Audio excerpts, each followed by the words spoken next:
Welcomes, by the way. It's 6 o'clock. It's time for the stream. Let's get going. Right.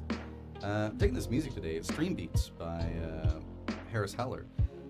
He also has, I think, Senpai Gaming? Might be his other channel. All about streaming and setting it up. But anyways, royalty-free music that he put out there just for streamers to use. And I'm digging it. There's like a whole bunch of albums. You get lo-fi, hi-fi, like all these different vibes. He has Christmas kind of sounding music, which I used during December. And it was fantastic. Big shout out to Harris Heller. Thank you, sir. Music is fantastic. And I use it all the time. It's kind of like the signature startup for me now. I don't know what I would do without it. So thank you for all that you do, I guess. Today, it's going to be a really good stream. I'm really kind of excited to bring this story to you. It's from a gentleman. I don't know if you can see down below. It's Stephen F. Black with his story, The Adventures of TarumMon. And this is a gentleman from the UK, and I'm excited to bring his story to you all. A new writer, and I'm excited to bring it to you. Shay, how's it going? Thanks for joining the stream. Glad you could catch it. Shay also, fantastic narrator. If you want me to plug your stuff, let me know. I don't want to call you out too much. Just, here to watch. I don't want to put you on the spot, but if you want to plug some stuff, like there's this really cool project called Tumbleweird. I'm going to do it anyway, see what I did there. Fantastic newspaper, the Tri-Cities area. And being from Washington, it's just kind of cool to like say all the names again, Kennewick and Saskatchewan and Tukwila and Puyallup. And not that those are in the Tri-Cities, but it brings the places to mind. But fantastic articles, fantastic paper. I love it. And it's super cool that we get to narrate articles from. And the team is growing, and there's more and more and more articles. Have I done one for this month? No, but we're not talking about that, right? I've been in audiobook land, and I've been kind of behind, but I just caught up, and I just got finished, so congratulations, right? I'm done. It's off to the editor, so I'm sure he's going to return with his 100 pickups per chapter here soon, but it will be out here in a couple of weeks, so I'll let you know. When that happens. That's not about this right now, though. We're talking about Stephen's book, which we'll get to here in just a second. Plug away? Okay, will do. Okay, so the first thing that Shay... No, I'm not going to do that, but Tumbleweird at least. And check out the website, too. What is your website? Shay, you got to put it out there. Is it... I'm going to guess. I'm gonna guess here first, and then I'm gonna see if I'm right.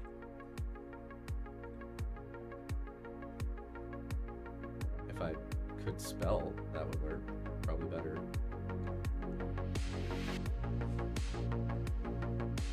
And did I get it? I should know this. I should have it like bookmarked in my bookmarky place. Okay, I failed. No, not tumbleweird.org, which is great. Your website. Gotta check out your narration stuff. It's all about sharing and caring, right? But if you don't want to, that's fine. No pressure. Anyway, tonight, we're gonna be continuing the trend of drinking a nice whiskey to celebrate, as we do here. Music is loud. I'm gonna cut it a little bit. Shay Strong. I missed the VO at the end. I missed it at the end. That's what I was doing wrong. I'm bookmarking that. Because I should have done that already. I love looking at like how other narrators do their stream. Do their the word stream came up on my bookmarks. And I said stream. Kind of like Ron Burgundy, right? But I like looking at how other narrators do their website much better than I do. It gives me ideas that I can, borrow, steal, copy, plagiarize, choose your word. Save that. There we go. I like the way that you do your parallax too, and like sideways. It's like different. That stands out. Anyways, it's not about websites. Let's talk about some whiskey. Let's talk about its whiskey. Although it is cool. Check it out. Shea Strong VO. I like the way that it's done. What are we drinking tonight? Oh, it's Irish. You know it's Irish. You know it is Irish. It's about as Irish as you can get, I think. Jameson, but it's a Caskmates IPA edition. So it's finished right here in IPA barrels, craft beer barrels. And I think that's kind of cool. I love me some IPA and I love me some whiskey. Why not combine them both? It could be a terrible idea. I don't know. Let's check it out. I don't think it will be. I like Jameson anyway. I'm a big fan of the pickleback. I don't know about you. But let's get this on the pour cam here. Let's smell it. That is Jameson, but it smells like really citrusy up front. And I don't know if it's because I got like a lemon wedge sitting in front of me. I'm gonna try this thing that they suggested on their website. Check that out at their little linky there. They have like all these like recipes for different things that you can do with Jameson, which I think is really cool. Give it a nice good pour. What are you all enjoying tonight? Doesn't have to be whiskey, could be anything. Could be hot chocolate, could be water. Could be doing something nice and healthy as opposed to partaking in a nice nightcap.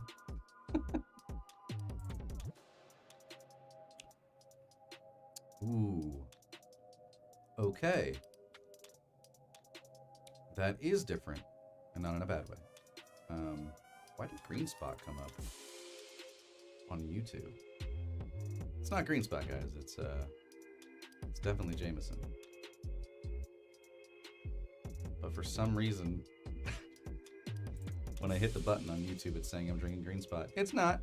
Sorry, YouTube. That's wrong. I think I know what I did. I know what I did. I was silly and I forgot to do something. And now I just realized. So ignore that. It's Jameson. Yep. So Jameson has this kind of interesting quality at the end, which a lot of people don't like the aftertaste of.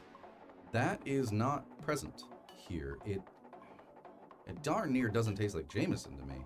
It's very citrusy up front, sweet, and oddly very, very smooth. It's kind of confusing me. I like Jameson, but I really like this. That's all right. Highly recommend. It does kind of have that citrusy IPA kind of aroma to it too, like a subtle hint. It's not like, oh, that's an IPA, but it's there. That is interesting. I'm gonna try with a little lemon wedge in there too, because that's what they said to do.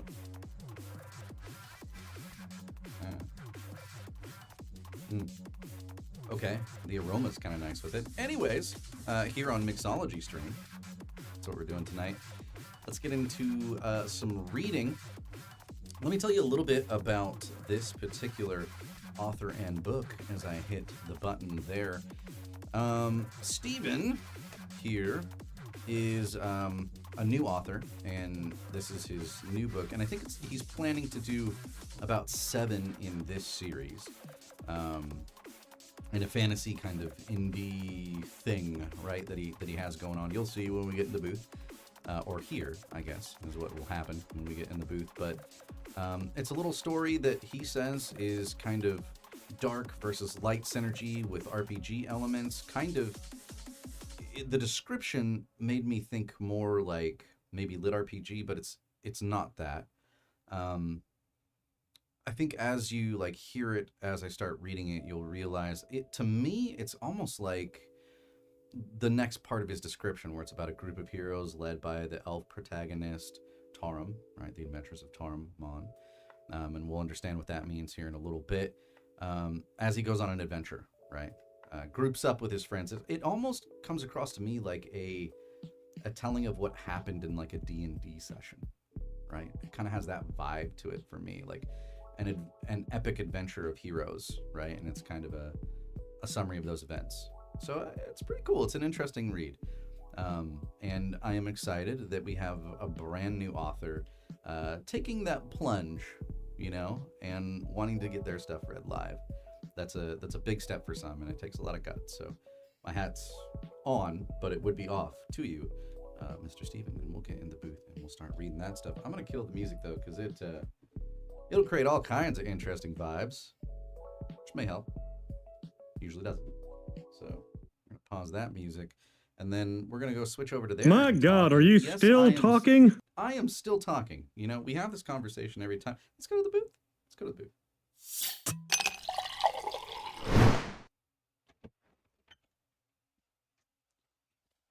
All right.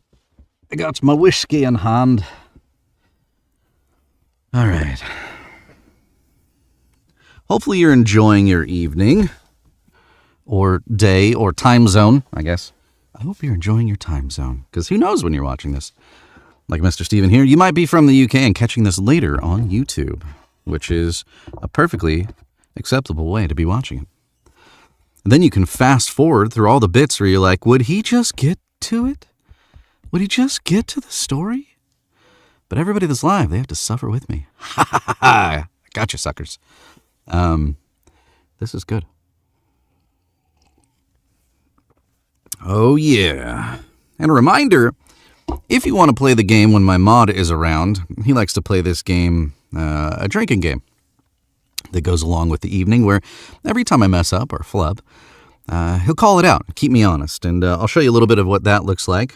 We just add a little flub, and you can put a little exclamation point, FLUB, in the chat every time I mess up, and it'll keep me accountable. So then we'll kind of tally it at the end, and for my own, really, amusement, we'll see how well this went.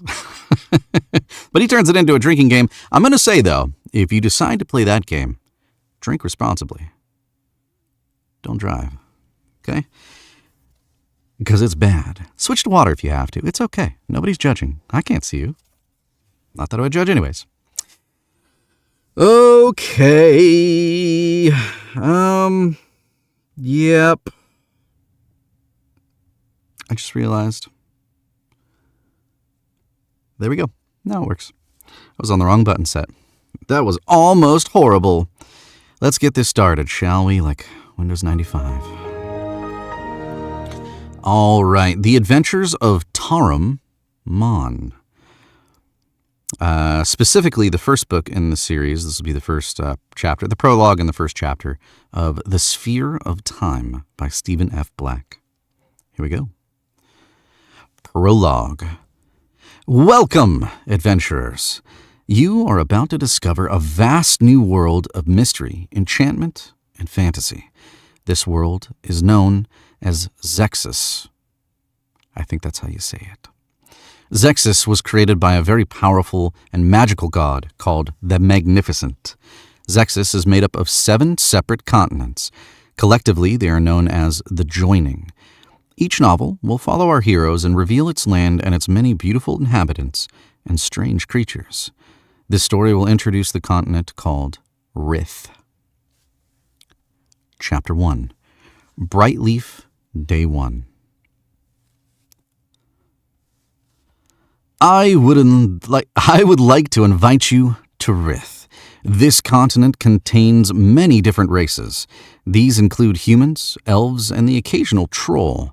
It has thick forests, bursting with life, bustling towns, and beautiful mythical temples dedicated to their guardian. Our story begins in a large town called Drake's Cliff. Here is where I let our hero tell the story. Who am I? And what is my part to play? That you will have to wait and see.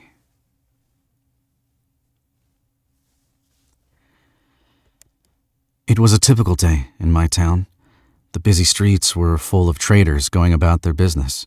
Thieves were waiting in the shadows for opportunities, and many warriors and wizards were drinking in the local tavern called the Moonshine Inn. I was busy at our training ground, known locally as Ressa's Leah. After 18 cycles, which you humans know as years, I was finally an adult. My name is Tarum. My full name is TarumMon. My second name means a lot in our town, as it is connected with 2 great heroes, my parents. Their story may surprise you as much as it surprises me, because no matter who I ask in the town, and including our leader, no one will tell me anything about them. Anyway, enough grumbling. Now a little about me. I have a medium build, short, blonde hair, and light blue eyes, which is common of my elven race. My current job is an assistant to our leader, Risa de Montes. She is a formidable and fair leader. If I were to guess, she is probably in her late 50s. Not that I am brave enough to tell her that. She is a powerful sorceress and wears a rune-covered cloak, and through her many travels and years of training, she is now adept at all elemental magic.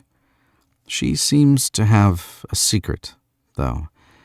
I notice her on the odd occasion looking far away and muttering about her own continent, Volcania, and in her tent she has a drawer that seems to open a lot. I have no idea what it contains, but I know she left her homeland many years ago to take position as our leader when our old commander, passed away. Apparently, she was very good friends with him. After many years of training and a natural ability to learn, I am both a skilled mage and an expert archer. I'm okay with a sword and dagger, but the bow is my weapon of choice, especially if I need to use stealth to achieve my goals. As I was finishing my training, a young elf I did not recognize asked me to go to Ressa's tent and wait. Apparently, our leader needed my help. I respected her leadership and made my way towards the biggest tent in our town. Just after I arrived, Risa entered, and after greetings had been exchanged, Risa said, "I have something for you." She then went to her closet, where she proceeded to take out a dusty bronze staff that was embedded with a worn red jewel. She explained that it belonged to my father and could be used to contain many spells that could be channeled outwards when required. She handed it to me, and I carefully took it. After thanking her, I asked why I needed it. Ressa went on to explain to me that outside the town, darkness was spreading and tainting the land. And she asked me to check this out for her as one of her most trusted heroes and also a good friend. Without hesitation, I agreed, as I had always respected and trusted her words without question. She was our leader, after all.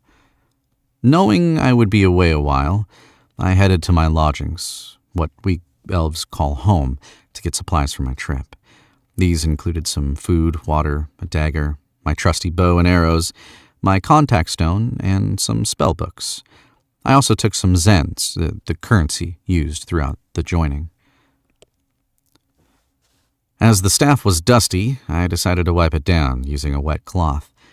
I experienced a mixture of emotion while holding the staff, proud to follow my great father's footsteps, but saddened as I remembered his passing. Now, being all prepared, I left my tent and made my way back to Ressa's. I kissed her on the cheek and thanked her for the chance, as I had been bored lately with my old routine. I was so pleased to be making my own story, and was determined to prove it to myself and others. I hoped my parents would be proud of my upcoming adventure. I walked towards the Moonshine Inn and saw a large crowd of people gathered on the way. Curious as to what could be so interesting, I made my way through the crowd to the center where, to my amazement, stood a beautiful elven dancer. She had blazing red hair, deep blue eyes, and a fair complexion. She was wearing a brilliant short skirt and a glittering top in a spectrum of colors. The elven lady was slender, about 5'6", and looked to be about 20 years old. She seemed to hypnotize the crowd with her graceful movements, and once the dancer had finished, the crowd dispersed, looking happy and smiling. This was my chance to tell the lady how impressed I was with her dancing. As I got closer to her, she looked familiar to me, and then I realized I had been right. It turned out to be my friend Rista. Ah, how she had grown more beautiful over the years that we had been apart. But as I stood opposite her, I was concerned about how she would react, so I just smiled nervously. Rista saw me staring, and after a while, to my surprise, she reached out to hug me tightly. She explained she would recognize my smile anywhere. I decided to ask how long she was in town for and offered to buy her a drink. So while making our way to the tavern, we reminisced about our past and what she'd been up to since leaving our town. Upon entering the tavern, we got lost in the din of bellowing drunken voices and stayed close together in case we were separated due to the pushing and bumping of the many races that were drinking there. Rista found a table, while I suggested my favorite drink, known as the Flaming Phoenix because of its dark, complex honey taste and red glow. I went to the bar and ordered the drinks. Once they had been created, I took them, then returned to my friend, and we chatted as loudly as we dared. Once Rista had heard all about my new adventure, much to my shock, she agreed to go along with me, explaining that she always loved to challenge herself. As our conversation was ending, the tavern door opened with a loud crash, and all went silent. Rista and I, along with most other drinkers, looked towards the door where two silhouettes stood. As the silhouettes moved further into the tavern, I realized the reason for the inn going silent. There, in my tavern, was the swordsman who had helped me with my dueling skills, Blade the Masterful. He stood out amongst the whole crowd, even though he was a human. Unlike most I have seen, he had a look of someone well-groomed. His short, dark brown hair was clean and tidy. His deep hazel eyes were full of life, and they gave him a ruggedly handsome look. All the ladies were swooning and blowing kisses to him, much to the annoyance of their husbands, but he just smiled and waved to them. Blade was wearing a short skirt. No, he wasn't. Let's try that again. Blade was wearing a short shirt and trousers. His muscled arms showed his proud tattoo of two crossed swords, the mark of a powerful warrior, and strapped to his back was his large, heavy sword that everyone knew was his weapon of choice, as hardly anyone could outdo him in swordsmanship. The other person was also well known. It was Magna the Great, a good friend of our leader and another human. Unlike Blade, who was a legendary warrior, he was a powerful mage with brown eyes and gray hair.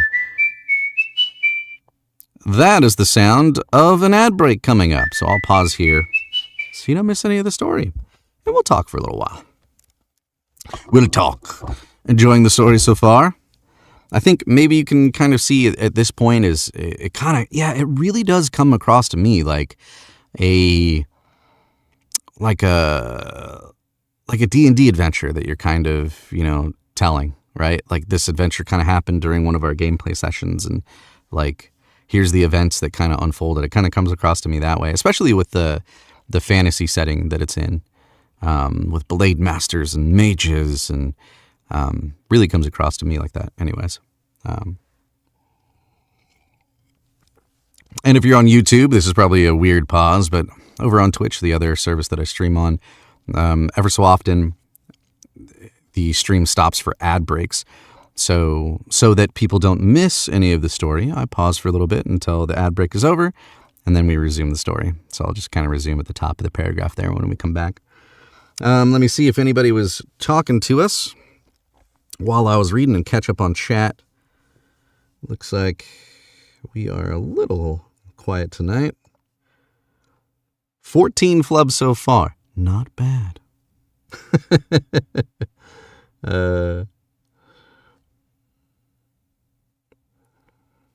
All right. Yeah, okay. We're all caught up. That's good. That's good. All right. Ad break has ended. All right. Awesome. We will resume again at the top of the paragraph here and go from there. Hopefully you're enjoying the story so far. Kind of as I was saying during our little break there, kind of comes across to me like a, very much so like a D&D campaign, that you're kind of going through. So it's fantastic in that regard. Given like the fantasy setting, it just kind of gives me that vibe. But all right, we will resume. Here we go. Let's talk about Magna the Great, shall we? The other person was also well known. It was Magna the Great, a good friend of our leader and another human. Unlike Blade, who was a legendary warrior, he was a powerful mage with brown eyes and gray hair. He wore a bright red cloak, which had a gold lining and mysterious runes all over it, while his weapon of choice was a silver staff. Some of the older generation of elves, mainly the spellcasters, bowed to the wizard. I decided to approach Blade and offered to buy him a drink, with the hope of discussing the chance of him joining us on our journey, as this dark phenomenon was concerning to me. As I approached Blade, he initially looked curiously at me. I was just an unknown elf. Much to my delight, Blade, now more informed, remembered me from my impressive sword skills, and he agreed that he and his friend Magna would join us. Once I had bought both of the legends a drink, I made my way towards our table again, as I had just remembered about Rista, who was looking rather upset. I apologized to her and explained about Magna and Blade, and then grabbed 2 more seats.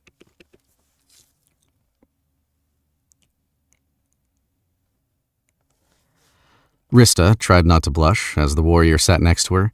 She hid her face away. We decided to work together to plan our next move. We knew we would need to leave Drake's Cliff, so finishing our drinks and paying the bill, our group left, ready for our adventure.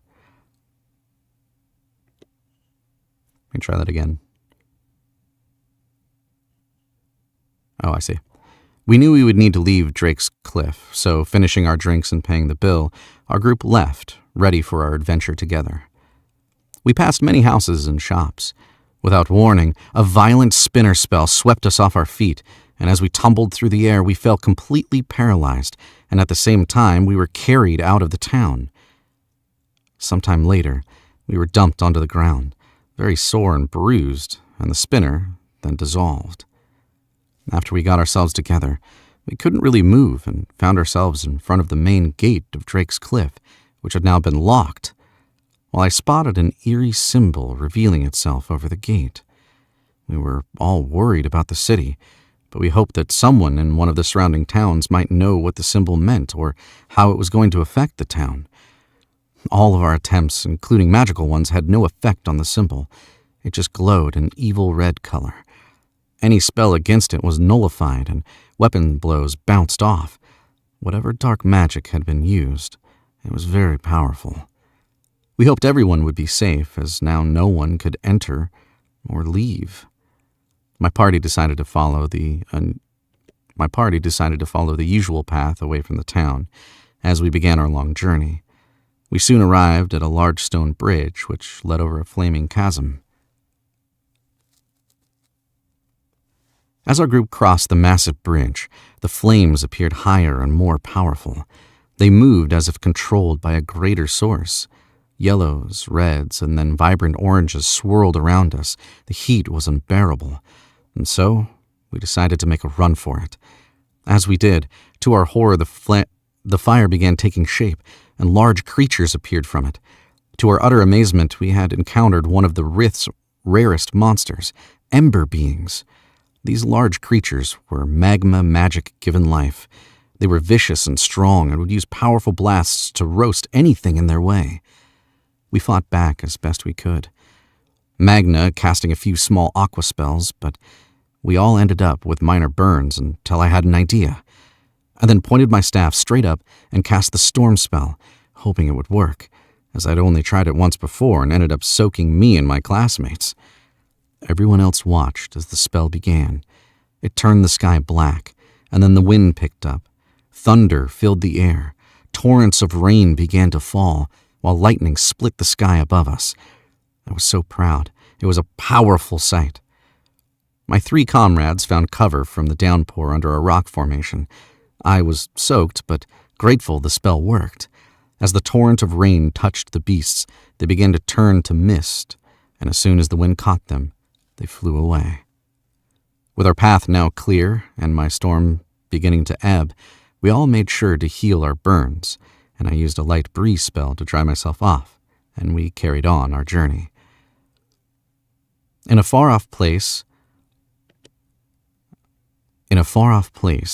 blood-red eyes spied our progress.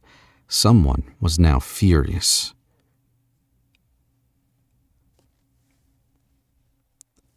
My party and I safely crossed the bridge. Rista then explained that it had led to a place called the Scragged Copse, where she had done most of her dance training, but she said she was surprised that we had encountered anything at all, as the bridge was usually clear with no flames. We all followed Rista, who led us through the copse. Our path was filled with many beautiful plants of different shapes and colors, and it felt as if someone had grown a rainbow around us. It was then that I noticed one of the trees. It stood out because of its vivid green foliage, and it had a weathered sign on it which read, Tieger Eisp Umfang Little Krat Flyroon. Confused, we all took turns reading the sign, and eventually as a group we realized that before it had weathered, it had read, Treasure in this spot be found when little creatures fly around. As we all said the spell together aloud, a shower of sparkles and an array of colors filled the air. I heard many whispering voices, and we were soon surrounded by beautiful breeze sprites. One really stood out. It was slightly larger than the others and was an azure blue color with shimmering gold-flecked wings. To my surprise, it ignored me completely, instead flying around Rista. It then dropped a gold locket in her hand, after which it smiled, and then it and its brethren vanished. So not to lose this precious gift, I popped it into my bag. Once our path was clear, we followed it to a crossroads and decided to split up for a while to cover more land. Rista and I went to the mountain pass while Magna and Blade headed to the Gravenvale Hollow. We would catch up with them later. End of Chapter 1. All right. I hope you all enjoyed that. Mr. Stephen F. Black's story here. Looks like his very first book ever, and planning to do a 7-part series eventually with it. So I wish him luck with that. Let's go back to the desk and let's talk about it, shall we? And some upcoming streams and things and plans and stuff. And I'll see you there.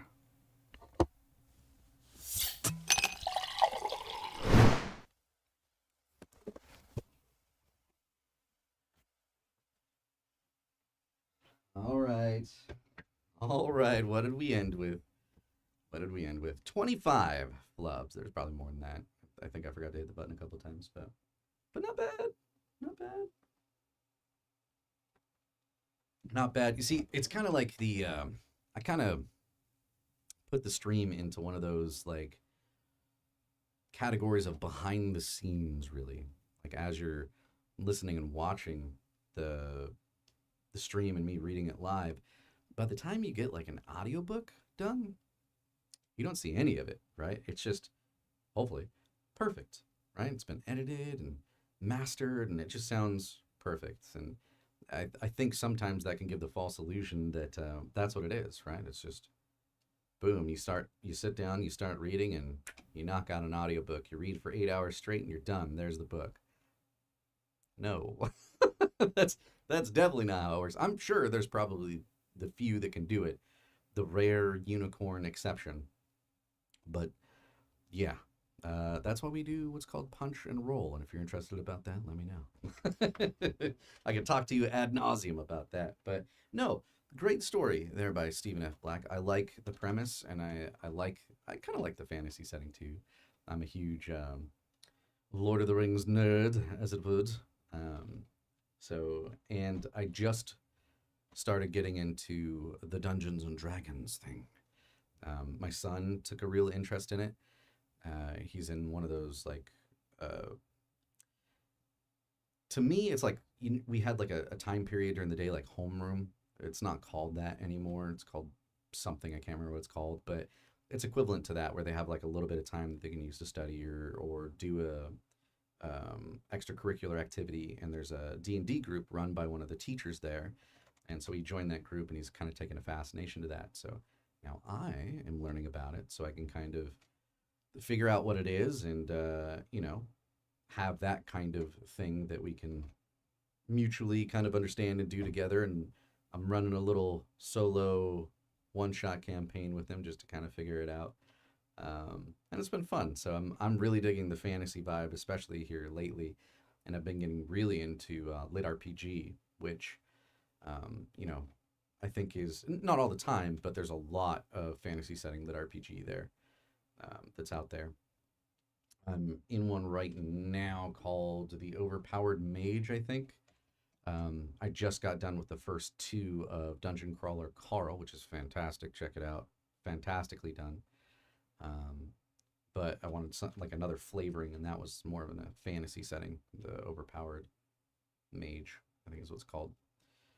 So yeah, I'm digging kind of this whole theme. So fantasy setting, I like it. I like it a lot. Yeah, I think that pretty much it's going to be a really short stream tonight. I think next stream that we will have, it should be next Wednesday, but it won't be next Wednesday. My son has a band performance on Wednesday, which is the 19th. So we're going to do Whiskey Wednesday on Thursday. It'll be like Thirsty Thursday. Yeah. So we're going to do it next Thursday, the 20th at 6 p.m. PST. So stop by if you can. And that will be a story by a gentleman named Jordan Smith. And I'll even hint to you what the story is going to be, so you can look it up and get even more excited. Mourn Not the Mortals is the story that we'll be reading the first chapter of for next Thirsty Thursday instead of Whiskey Wednesday. All right. Thank you so much for joining me tonight, if you did. And we're going to call it here. And I'll talk to you next Thursday, 6 p.m. PST. Have a good night, and take care.